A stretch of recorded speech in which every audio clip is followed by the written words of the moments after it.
नमस्कार दोस्तों, स्वागत है आप सभी का डिजिटल तैयारी में। मैं सौरभ भारती फिर से आपके सामने हाजिर हूँ। प्राचीन भारतीय इतिहास की हम लोग बात कर रहे थे और लास्ट लेक्चर में हमने बात करी थी भारत पर राज्य करने वाले कुछ विदेशी राजवंशों के बारे में, जिसमें शक, हूण, कुषाण, पहलव, इन सब के बारे में हमने बात की थी। देखिए, ये सारा काल जो है ये मौर्यों के बाद आता है। मौर्यों के बाद देखिए कुछ भारतीय राजवंश थे, जिसमें आपने शुंग वंश को पढ़ा, कण्व वंश को पढ़ा, सातवाहनों को पढ़ा और साथ ही साथ उसी के साथ भारत की जो उत्तर पश्चिमी सीमा है वहां पर कुछ विदेशी शासक जो अंदर आए, उन्होंने भारत के कई बड़े भूभागों पर राज्य किया।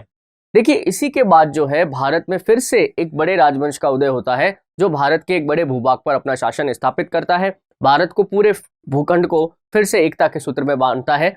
उसे हम गुप्त काल के नाम से जानते हैं। देखिए, गुप्त काल का वैसे तो हमें जो समय काल मिलता है वो 319 से 550 ईसा पूर्व तक, 550 ईस्वी तक मिलता है। परंतु गुप्तों के शासकों के बारे में जो सबसे पहले अभिलेख हमें प्राप्त हुए हैं, उनमें गुप्तों के प्रारंभिक राजा का जो हमें नाम मिलता है वो मिलता है श्रीगुप्त। सबसे पहले हमें कौन मिलता है? श्रीगुप्त। श्रीगुप्त और श्रीगुप्त के बाद घटोत्कच।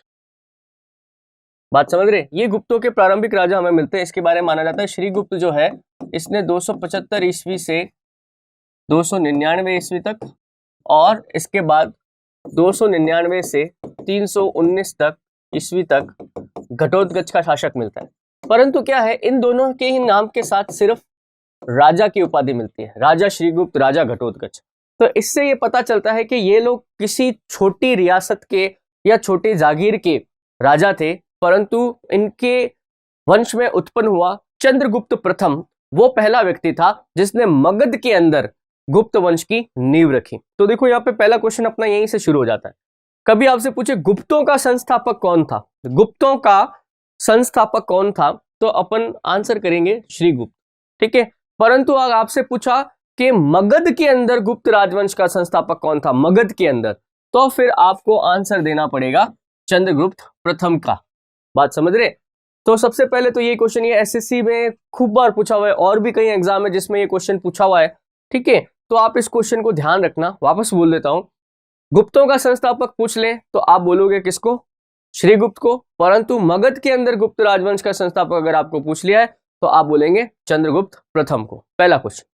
गुप्त काल देखिए कई मायनों में भारतीय प्राचीन इतिहास का स्वर्ण काल माना जाता है। इस काल में साहित्य, मूर्तिकला और दूसरी वैज्ञानिक जो उपलब्धियां थी उन सभी के अंदर प्रगति हुई। कई सारे हमारे वैज्ञानिक विद्वान या फिर साहित्यिक विद्वान जो हुए हैं वो इसी काल में हुए।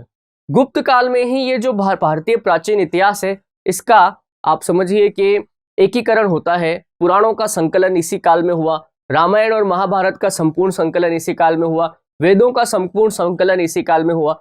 संकलन से मेरा तात्पर्य है कि अभी तक, इससे पहले तक ये सारे ग्रंथ श्रुति ग्रंथ थे, मतलब गुरु से अपने शिष्य को सुनाकर ये आगे से आगे अगली पीढ़ी तक पास होते थे, पर अब इनको एक लिखित रूप में रखने का चलन प्रारंभ हो गया था। देखिए, गुप्तों की सफलता का एक कारण और था। गुप्त जो है वो धार्मिक रूप से सहिष्णु थे। इन्होंने किसी भी धर्म का अनादर नहीं किया, ना ही अपने जो विचार थे, अपना जो धर्म था, इसे एक बड़े वर्ग के ऊपर इन्होंने थोपने की कोशिश करी। कई गुप्त राजा जो हैं वो शैव वंश से संबंध रखते थे, तो फिर उनके जो मंत्री वगैरह हैं वो कभी वैष्णव धर्म के अनुयायी थे। कई गुप्त शासक जो हैं वो वैष्णव धर्म के समर्थक थे। कई अधिकांशतः जो है इनका वैष्णव धर्म से संबंध मिलता है, परंतु इनके जो सेनापति हुए वो शैव धर्म से संबंध रखते थे। कई बौद्धों को और बौद्ध स्थानों को उद्धार करने का, उनके पुनर्निर्माण करने का या दान करने का उल्लेख भी जो है वो गुप्त शासकों के अभिलेखों से हमें प्राप्त होता है। तो कहने का मतलब है कि गुप्त काल जो है वो प्राचीन भारत का स्वर्ण काल जरूर था। तो आइए हम बारी बारी से बात करते हैं कि गुप्त काल के इन शासकों की उपलब्धियां क्या क्या रही। तो देखिए, पहला पॉइंट तो मैंने आपको बता दिया कि ये श्रीगुप्त जो है ये गुप्त वंश का संस्थापक था। हालांकि इसके राज्य के बारे में पता नहीं चलता है कि इनका राज्य कौन सा था, तो माना जाता है कि बंगाल में इनका राज्य कभी कहीं किसी छोटी रियासत में हुआ करता था। दूसरी बात, गुप्त किस वर्ण के थे? ब्राह्मण थे, क्षत्रिय थे, वैश्य थे या शूद्र थे? इस बात पे थोड़ी डिबेट है। देखिए, गुप्तों का जो गोत्र मिलता है समुद्रगुप्त के प्रयाग प्रशस्ति अभिलेख से, उसके अनुसार गुप्तों को ब्राह्मण घोषित किया जाता है, ठीक है। कई जगहों पर गुप्तों को वैश्य भी बताया जाता है कि वैश्य कम्युनिटी से संबंध रखते थे, मतलब व्यापारी वर्ग से संबंध रखते थे। बात समझ रहे? तो विद्वान अभी इस मत पर एक नहीं है कि ये क्षत्रिय थे, ब्राह्मण थे, वैश्य थे या शूद्र थे। तो अपन इस डिबेट के अंदर नहीं पढ़ेंगे, सीधा सीधा आप शुरू करेंगे अपन चंद्रगुप्त प्रथम से। चंद्रगुप्त प्रथम जो है वो पहला व्यक्ति था जिसने मगध के अंदर स्वतंत्र रूप से गुप्त वंश की नींव रखी। हम ऐसा इसलिए कह सकते हैं कि श्रीगुप्त और घटोत्कच से भी बड़ा राजा ये था चंद्रगुप्त प्रथम। इसका कारण है कि चंद्रगुप्त प्रथम ने जो है महाराजा धीराज की उपाधि धारण की थी, महाराजा अधिराज। बात समझ रहे? इससे पहले राजा श्रीगुप्त और राजा घटोत्कच उन्होंने राजा की उपाधि धारण करी थी। देखिए, कब जब भी कोई राजा कोई बड़ा हो जाता था, चक्रवर्ती सम्राट हो जाता था, तब कहीं जाके वो अपनी कुछ ना कुछ उपाधियां लेता था। तो यहां पर चंद्रगुप्त प्रथम के साथ हमें महाराजाधिराज की उपाधि मिलती है। इस वजह से हमें पता चलता है कि श्रीगुप्त और घटोत्कच से भी बड़ा ये राजा था। साथ ही साथ जो है मगध पर यही व्यक्ति था जिसने मगध को वापस से सत्ता का केंद्र बनाया और मगध को अपनी राजधानी बनाकर इसने शासन प्रारंभ किया। इसने 319 ईस्वी के अंदर राज्यारोहण किया, यानी कि गद्दी पर बैठा। और 319 जिस वर्ष ये गद्दी पर बैठता है तब से ही एक संवत प्रारंभ होता है जिसे गुप्त संवत कहा जाता है। देखो, मैंने आपको पहले भी बताया था 57 ईसा पूर्व से जो शुरू होता है वो है हमारा विक्रम संवत। ध्यान रखिएगा, कभी कभी पूछ लेते हैं। फिर मैंने आपको 78 ईस्वी बताया था जो हमारा था शक संवत। कनिष्क था ना, कनिष्क, कुषाण कनिष्क, उसने 78 ईस्वी में राज्यारोहण किया था। फिर देखिए 319 ईस्वी क्या हो गया? गुप्त संवत। और ऐसे कैसे 622 ईस्वी ये है हमारा हिजरी संवत। कौन सा संवत?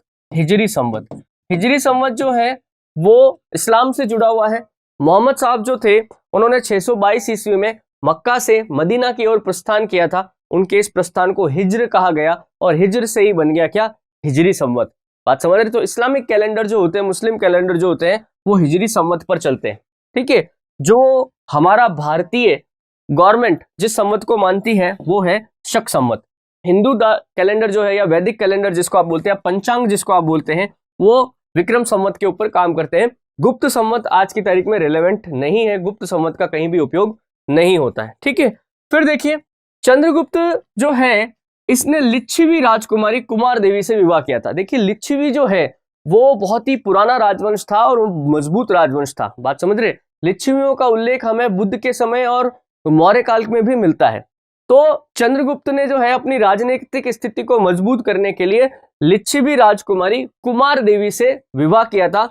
और इस उपलक्ष्य में जो है इसने राजा रानी सिक्के भी चलवाए थे। बात समझ रहे? एक तरफ मतलब राजा और रानी दोनों का अंकन होता था चित्रों पे। राजा और रानी जनरली क्या राजा का ही अंकन उस पे किया जाता था सिक्के पे, पर इस लिच्छवी राजकुमारी कुमार देवी और चंद्रगुप्त दोनों के अंकन सिक्कों पर किए गए थे। तो राजा रानी प्रकार के सिक्के किसने चलवाए, कभी पूछ ले तो चंद्रगुप्त प्रथम ने करवाए थे। वैशाली का राज्य जो था इसे कुमार देवी से विवाह करने के बाद ही एक तरह से आप दहेज कह सकते हैं उसमें प्राप्त हुआ था। गुप्त वंश में सर्वप्रथम चंद्रगुप्त प्रथम ने ही चांदी के सिक्के चलवाए थे। बात समझ रहे? सबसे चांदी के सिक्के चलाने का श्रेय किसको जाता है? चंद्रगुप्त प्रथम को जाता है गुप्त वंश के अंदर। ध्यान रखिएगा, अच्छा सवाल है ये भी। फिर देखिए चंद्रगुप्त जो है इसके पुत्र समुद्रगुप्त ने आगे जाकर सत्ता संभाली। हालांकि इतिहास के अंदर उल्लेख मिलता है कि समुद्रगुप्त का एक बड़ा भाई भी था कांच से इसका संघर्ष हुआ समुद्रगुप्त का और अंतिम रूप से समुद्रगुप्त विजयी रहा। गुप्त वंश के सबसे महान शासकों के अंदर समुद्रगुप्त की गिनती की जाती है।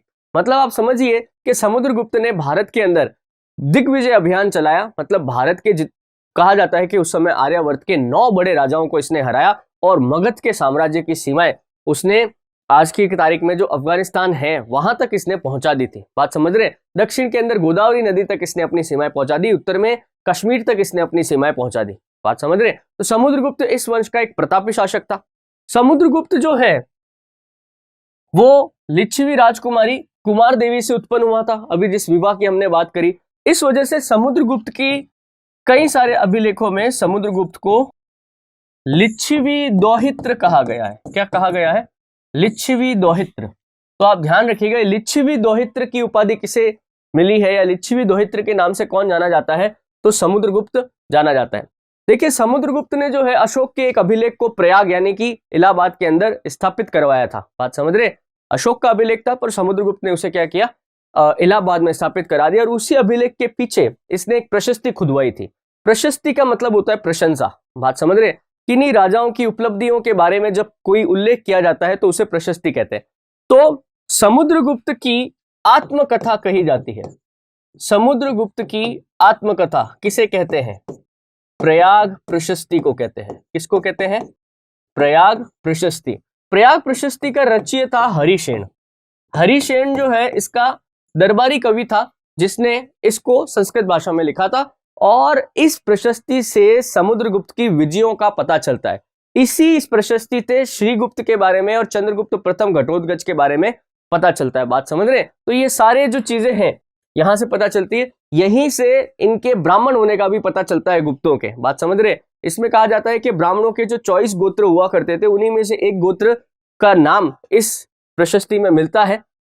समुद्रगुप्त ने दिग्विजय की योजना बनाई थी, जैसा कि मैंने अभी आपसे कहा। प्रयाग प्रशस्ति के अनुसार इस योजना का ध्येय धरणीबंध यानी भूमंडल को बांधना था। इसका एक मतलब है कि समस्त भूमंडल, भारत का जो भूमंडल था उसे एकता के सूत्र में पिरोकर एक चक्रवर्ती राज्य की स्थापना करना इसका उद्देश्य था, और जिसमें यह काफी हद तक सफल भी रहा था।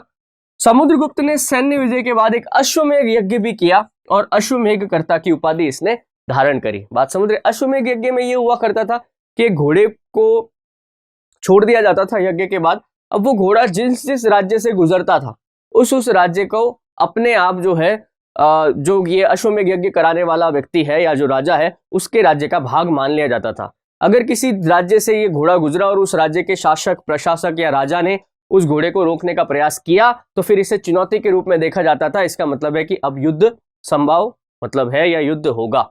बात समझ रहे, तो अश्वमेध यज्ञ करवाना लगातार जो भारतीय राजा हुए हैं उनके एक ट्रेडिशन में रहा है। जो भी एक बड़े भूभाग को जीतता था या मजबूत राजा होता था वो अश्वमेध यज्ञ जरूर करवाता था। तो समुद्रगुप्त ने भी अश्वमेध यज्ञ करवाया था। समुद्रगुप्त जो है देखिए वीणा बजाने में बहुत ही पारंगत था। समुद्रगुप्त को बकायदा सिक्कों के ऊपर वीणा बजाते हुए दिखाया गया। ये क्वेश्चन है, किस गुप्त शासक को सिक्कों पर वीणा बजाते हुए दिखाया गया है, तो आप बोलेंगे समुद्रगुप्त को। बात समझ रहे, ध्यान रखना। तो समुद्रगुप्त एक उच्च कोटि का कवि भी था। उसे कविराज की नाम से कई कविताएं भी लिखी है। एक सिक्के पर उसे वीणा बजाते हुए दिखाया गया है।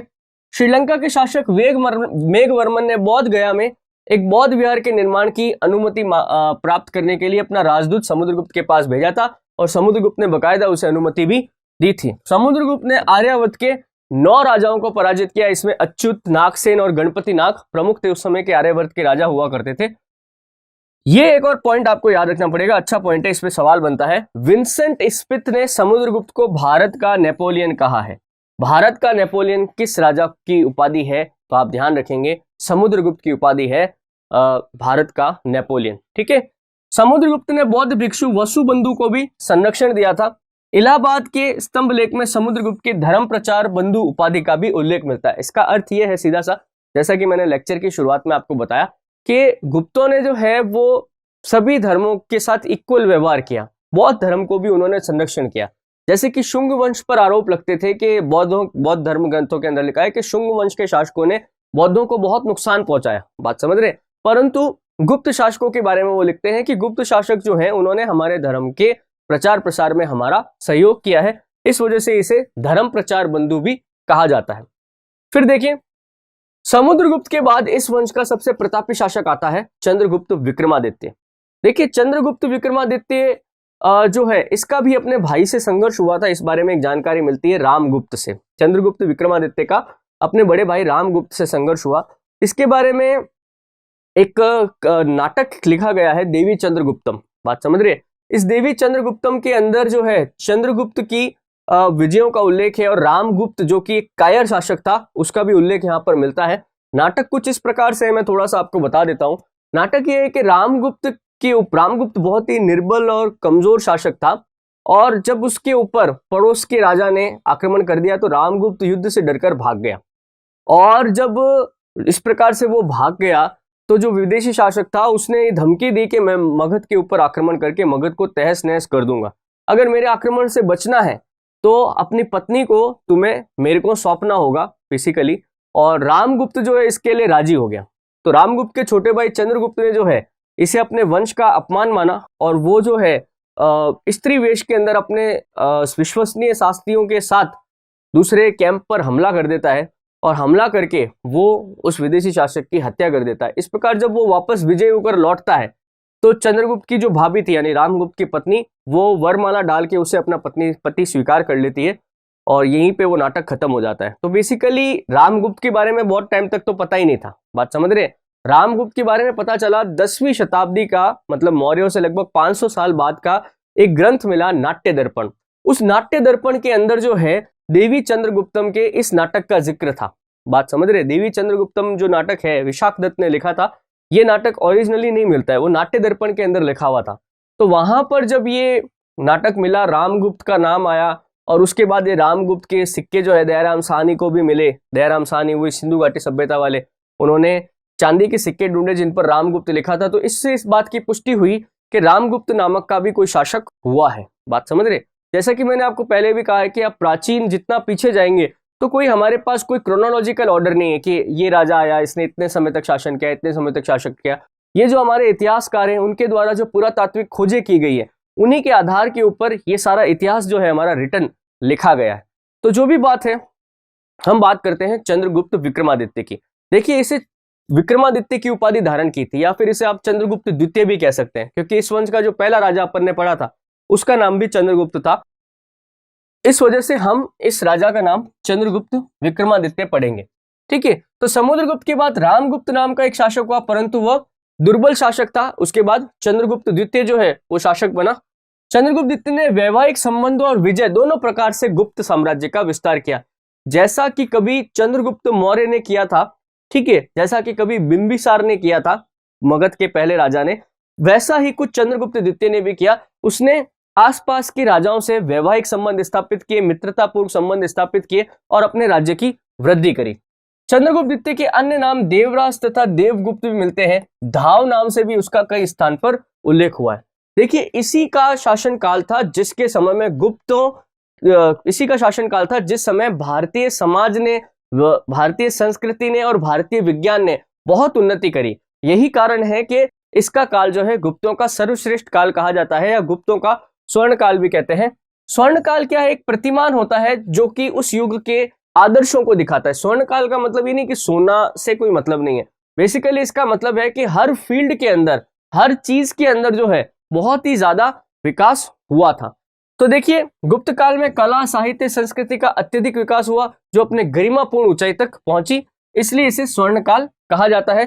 चंद्रगुप्त द्वितीय के शासनकाल में उसकी प्रथम राजधानी पाटलिपुत्र थी और द्वितीय राजधानी उसने उज्जैनी को बनाया। दोनों ही नगर गुप्तकालीन शिक्षा के बहुत ही प्रमुख केंद्र थे। चंद्रगुप्त द्वितीय का काल ब्राह्मण धर्म के चरमोत्कर्ष का काल था। देखिए, मैंने आपको ब्रह्म क्षत्र संघर्ष के बारे में बताया था, जिसमें हमारी बात हुई थी कि शुरुआत के अंदर जो शासक हुए है ना, मौर्य काल के हुए या उसके बाद हुए, तो उन्होंने जैन और बौद्ध धर्म को बहुत संरक्षण दिया। तो समाज के अंदर जो सबसे उच्च वर्ग माना जा रहा था ब्राह्मण वर्ग, वो एक तरह से हाशिए पे चला गया।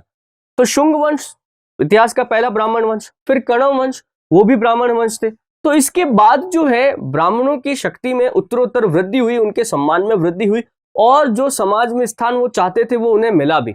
खास करके चंद्रगुप्त विक्रमादित्य का काल आता है, उस समय तो आप देखिए कि चाहे विज्ञान हो, चाहे संस्कृति हो, चाहे और कोई क्षेत्र हो, उसमें ब्राह्मणों का बोलबाला था। कई सारे जो ब्राह्मण थे उन्हें इस समय राजाओं से संरक्षण मिला और उन्होंने कई सारे ग्रंथों की रचना भी करी, बात समझ रहे। इसी वजह से ये समय जो है, चंद्रगुप्त द्वितीय का समय जो है, ये ब्राह्मण धर्म का चरमोत्कर्ष का काल था।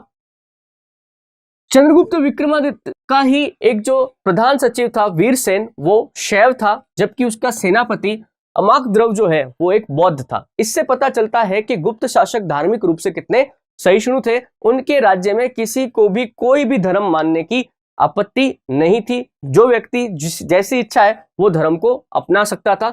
पाटलिपुत्र से फाहियान ने वापसी यात्रा प्रारंभ की थी। अपनी पूर्वी यात्रा के विवरण में कहीं भी सम्राट का उल्लेख नहीं किया है, ये भी अपन कर लेते हैं। देखो, आपको याद होगा मैंने आपको चंद्रगुप्त मौर्य बताया था, चंद्रगुप्त मौर्य, याद आया? चंद्रगुप्त मौर्य के समय मैंने आपसे कहा था कि यूनानी यात्री मैगस्थनीज भारत आया था, जिसने इंडिका लिखी थी। जिसने कौन सी पुस्तक लिखी थी? इंडिका, है ना। फिर देखिए ये जो है चंद्रगुप्त विक्रमादित्य है, चंद्रगुप्त विक्रमादित्य। देखिए चंद्रगुप्त विक्रमादित्य के समय भारत आया था चीनी यात्री फाइयान। कौन आया था? चीनी यात्री फाइयान। देखो ये बड़े फेमस है, 4 यात्री हैं। पहला तो है ये मैगस्थनीज, फिर फाइयान, फिर ह्वेनसांग और एक इत्सिंग। बात समझ रहे? इन्होंने भारत के बारे में जो कुछ लिखा है वो, जैसे मैगस्थनीज का इंडिका तो उपलब्ध नहीं है आज की तारीख में, पर फाइयान के द्वारा लिखा गया, ह्वेनसांग के द्वारा लिखा गया और इत्सिंग के द्वारा जो लिखा गया अपना यात्रा विवरण है वो अभी उपलब्ध है, जो भारतीय तत्कालीन इतिहास को जानने की बहुत बड़ा एक स्रोत है। तो चंद्रगुप्त विक्रमादित्य के समय कौन सा विदेशी यात्री भारत आया? तो आपका आंसर होगा फाइयान।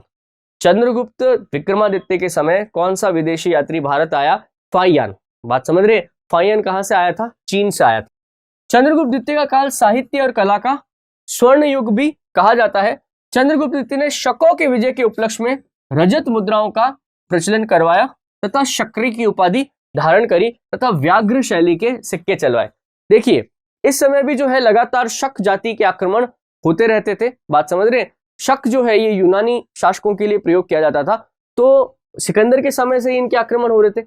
चंद्रगुप्त द्वितीय ने अपने शासनकाल में शकों को भारी पराजय दी और उन्हें भारत की सीमाओं से बाहर खदेड़ दिया।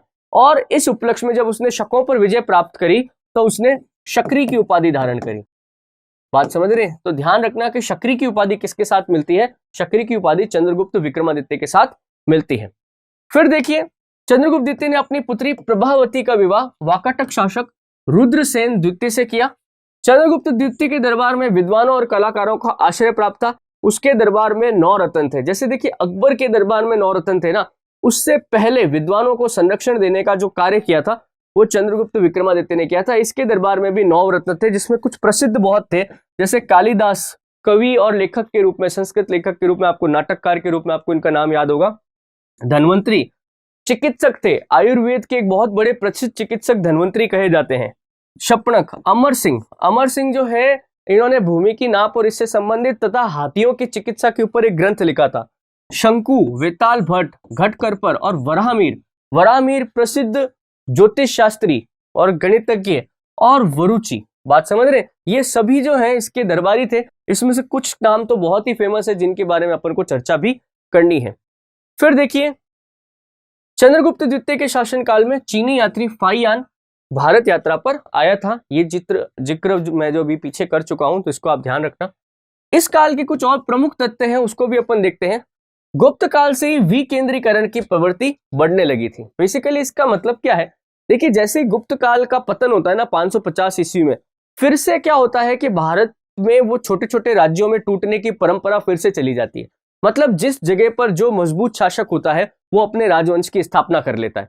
यही कारण है कि आपको गुप्त वंश का जैसे ही पतन होगा तो भारत में एक नया प्रकार का काल शुरू हो जाता है, जिसे अपन राजपूत काल कहते हैं। देखिए राजपूत काल में भारत में विभिन्न स्थानों पर एक ही साथ बहुत सारे राजवंश जो है पनप जाते हैं। जैसे आप देखेंगे तो उत्तर भारत में गुर्जर प्रतिहार आपको मिलेंगे, फिर आपको चौहान मिलेंगे, ठीक है, आपको इस समय सोलंकी या चालुक्य मिलेंगे, ठीक है, और भी बहुत सारे राजवंश जैसे पाल थे, राष्ट्रकूट थे, गढ़वाल थे, ये सारे राजवंश जो है यहाँ पर पनपने लग जाते। तो ये विकेंद्रीकरण की प्रवृत्ति थी। इसका कारण क्या है? देखिए जो गुप्त राजा थे वो तो अपनी राजधानी में बैठते थे, परंतु उन्होंने अपनी तरफ से क्या है, हर प्रांत का एक एक प्रशासक नियुक्त किया हुआ था। विकेंद्रीकरण, प्रशासक नियंत्रण लेने के लिए स्वतंत्र हुआ करते थे। तो ये विकेंद्रीकरण की प्रवृत्ति है। गरुड़ जो है ये गुप्त राजवंश का राजकीय चिन्ह था। ध्यान रखना, गरुड़ जो है ये गुप्त राजवंश का राजकीय चिन्ह था। इनके शासनकाल की कई मुद्राएं जो है उनके ऊपर गरुड़ का चिन्ह अंकित था। गुप्त साम्राज्य में ग्राम समूह सबसे छोटी इकाई थी, इसे पेट कहा जाता था, जिसका उल्लेख संक्षोभ के खो अभिलेख में भी मिला है। गुप्तों के कार्यकलाप का मुख्य प्रांगण मध्य प्रदेश, उत्तर प्रदेश तथा बिहार की उर्वर भूमि थी। गुप्तों की आरंभिक मुद्राएं उत्तर प्रदेश में मिली है। बेसिकली देखिए गुप्त राजा साम्राज्य का जो हार्ट था ना, वो वर्तमान में जो उत्तर प्रदेश मध्य प्रदेश में दोआब के क्षेत्र है, उर्वर क्षेत्र जो है वहां पर, और कुछ पार्ट जो है मध्य प्रदेश का जो उत्तर प्रदेश की सीमा से लगता है वो था। मतलब यहाँ पर गुप्तों से संबंधित सबसे ज्यादा सामग्री प्राप्त हुई है। ये बस यही बात यहाँ पर कहना चाहता है। देखिए, चंद्रगुप्त विक्रमादित्य के बाद उसका पुत्र कुमार द्वितीय जो है शासक बनता है। कुमारगुप्त भी जो है ये अपने पिता की तरह ही जो है एक प्रतापी शासक सिद्ध होता है। इसने कुमारगुप्त की माता को जो नाम मिला है ध्रुव देवी था। गुप्त शासकों में सर्वाधिक अभिलेख कुमारगुप्त के ही प्राप्त हुए हैं। क्वेश्चन है, इंपॉर्टेंट है, याद रखना पड़ेगा आपको किसी भी हालत में। गुप्त शासकों में सर्वाधिक अभिलेख किसके प्राप्त हुए हैं? कुमारगुप्त के प्राप्त हुए हैं। उसके शासनकाल में हूणों का आक्रमण हुआ था। हूण शासक मैंने आपको बताया था, श्वेत हूण कहा जाता था इन्हें, श्वेत हूण और काले हूण दोनों थे। ये हूण शासक जो है आप देखिए, ये सीराक और सीरिया वाली जो भूमि है यहां से इनका आक्रमण हुआ था। तो हूण जो है पहली बार इनके शासनकाल में आक्रमण करते हैं। ये भी कहा जाता है कि ये जो हूण है ये भारत में आने के बाद ये भारतीय सभ्यता में रच बस जाते हैं, वैदिक धर्म को अपना लेते हैं। जैसे कि राजस्थान के अंदर आपको दक्षिण पूर्व के अंदर कोटा जो है वहां पर बारडोली का एक शिव मंदिर मिलेगा, जिसके बारे में कहा जाता है कि हूण शासकों द्वारा बनाया गया था। ठीक है, कुमारगुप्त प्रथम ने महेंद्रादित्य की उपाधि धारण की थी। जैसे अभी तक आपने देखा चंद्रगुप्त, विक्रमादित्य, शक्री जैसे इन्होंने उपाधि धारण करी, ऐसे ही कुमारगुप्त ने महेंद्रादित्य की उपाधि धारण करती। ये स्वयं वैष्णव धर्म का अनुयायी था, किंतु उसने धर्म सहिष्णुता की नीति का पालन किया। बेसिकली मैंने आपसे कहा ना कि गुप्त शासकों में कई वैष्णव धर्म के या शैव धर्म के अनुयायी थे, ठीक है, परंतु उन्होंने अपने सभी धर्मों का एक तरह से सम्मान किया। तो यहां पर यह भी यही बात कह रहा है कि कुमारगुप्त स्वयं वैष्णव धर्म का अनुयायी था, परंतु उसने बाकी सभी धर्मों को बराबर का सम्मान दिया। तो देखिए, ये था कुमारगुप्त, समझ रहे। कुमारगुप्त से संबंधित कुछ और उपलब्धियां हैं, जैसे कुमारगुप्त ने अधिकाधिक संख्या में मयूर आकृति की रजत मुद्राएं प्रचलित करी और अश्वमेघ यज्ञ भी किया। ठीक है, इसके क्या है कि जो सिक्के थे वो मयूर मोर की आकृति के हुआ करते थे। कुमारगुप्त प्रथम के शासनकाल में नालंदा विश्वविद्यालय की स्थापना हुई। एक और बहुत बढ़िया सवाल है, इसके ऊपर भी आप ध्यान रखेंगे। कुमारगुप्त के शासनकाल में किसकी? नालंदा विश्वविद्यालय की स्थापना हुई। नालंदा विश्वविद्यालय जो है, जैसे तक्षशिला विश्वविद्यालय मौर्यों के काल में एक शिक्षा का बड़ा केंद्र था, वैसे ही नालंदा विश्वविद्यालय जो है वो कुमारगुप्त के काल के अंदर और बाद में आगे तक, जब तक बख्तियार खिलजी नहीं आता है, महमूद गौरी का अपन बात करेंगे, उस समय अपन बात करेंगे। मोहम्मद गौरी के साथ में ही उसका एक सेनापति आता है बख्तियार खिलजी, जो नालंदा विश्वविद्यालय को जला देता है। तो नालंदा विश्वविद्यालय की स्थापना के करीबन 600 साल बाद ही आक्रमणकारी आते हैं, नालंदा विश्वविद्यालय को जला देते हैं। तब तक नालंदा विश्वविद्यालय लगभग पूरे विश्व के अंदर एक बहुत बड़ा शिक्षा का केंद्र था। यूनिवर्सिटी बहुत बड़ी थी, विदेशों से लोग यहाँ पर पढ़ने आते थे। बाकायदा इस यूनिवर्सिटी में एडमिशन लेने के लिए टेस्ट होता था, बात समझ रहे। द्वारपाल हुआ करते थे जो टेस्ट लिया करते थे, और बाकायदा उस टेस्ट के लिए कोचिंग भी हुआ करती थी। इतने प्रमाण मिलते हैं, इतनी बड़ी यूनिवर्सिटी थी। तो इसका भी स्थापना किसने करवाया था? कुमारगुप्त प्रथम ने करवाया था। गुप्त काल का एक और बहुत बड़ा ही आश्चर्यचकित कर देने वाला उदाहरण है मेहरौली का लोह स्तंभ। सुना होगा आपने मेहरौली का लोह स्तंभ, कुतुब मीनार के पास में स्थित है। एक्चुअली क्या है, इसके ऊपर चंद्र नाम लिखा हुआ है, चंद्र। अब या तो ये चंद्रगुप्त प्रथम है या फिर ये चंद्रगुप्त विक्रमादित्य है। ज्यादातर जो है इस पर चंद्रगुप्त विक्रमादित्य का शासनकाल होने का ही इसमें माना जाता है, क्योंकि चंद्रगुप्त विक्रमादित्य के समय में जो है भारत के अंदर जो ये धातु विज्ञान जो है, धातु कर्म जो है, यह चरम उत्कर्ष पर था। इससे ये पता चलता है कि यार ये चंद्रगुप्त विक्रमादित्य के समय में ही हुआ होगा। तो लोह स्तंभ पर चंद्र नामक शासक की चर्चा है। चंद्र तथा धाव शासक संभवतः चंद्रगुप्त द्वितीय था, जिसकी चर्चा इस अभिलेख में हुई है। इसको भी आप ध्यान रखना। फिर देखिए स्कंदगुप्त। स्कंदगुप्त जो है इस वंश का अंतिम प्रतापी शासक था। स्कंदगुप्त ने चीनी सम्राट सांग के दरबार में राजदूत बेचा था। स्कंदगुप्त के उत्तराधिकारियों में बुद्धगुप्त सबसे अधिक शक्तिशाली राजा हुआ। ये लास्ट गुप्त राजा था जो शक्तिशाली हुआ। इसके बाद गुप्त साम्राज्य जो है उसका पतन शुरू हो जाता है। तो स्कंदगुप्त और बुद्धगुप्त। बुद्धगुप्त जो है इसने बौद्ध धर्म अपना लिया था, ये बौद्ध धर्म का अनुयायी था।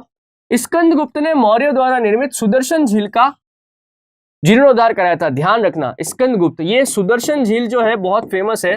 सुदर्शन झील के पास देखो रुद्रदामन का अभिलेख मिलता है ना। उससे पता चलता है कि इस झील का निर्माण मौर्य काल में हुआ था। तो मौर्यों के अलावा रुद्रदामन का उल्लेख मिलता है। उसके अलावा फिर किसका उल्लेख मिलता है? स्कंदगुप्त का उल्लेख मिलता है। मतलब एक ही झील के पास में इतने सारे राजवंशों के बारे में हमें जानकारियां मिलती है। तो सुदर्शन झील गुजरात में है, बड़ी फेमस है, ध्यान रखना आप इसमें। फिर देखिए स्कंदगुप्त ने हुनों को पराजित किया। और हुणों के आक्रमण से भारत की सुरक्षा करने का श्रेय स्कंदगुप्त को जाता है। उसने पुष्यमित्र के विद्रोह को भी समाप्त किया। इसका उल्लेख भीतरी स्तंभ के लेख में होता है। तो पुष्यमित्र शुंग अलग है, ये अलग है। गुप्त वंश के शासक भानुगुप्त के समय सती प्रथा का प्रथम साक्ष्य एरन अभिलेख में मिलता है। क्वेश्चन है, ये भी अच्छा क्वेश्चन है। सती प्रथा का उल्लेख यानी कि अपने पति की मृत्यु के बाद जब स्त्रियां सती हो जाती थी, उसका उल्लेख सबसे पहले कहां मिलता है?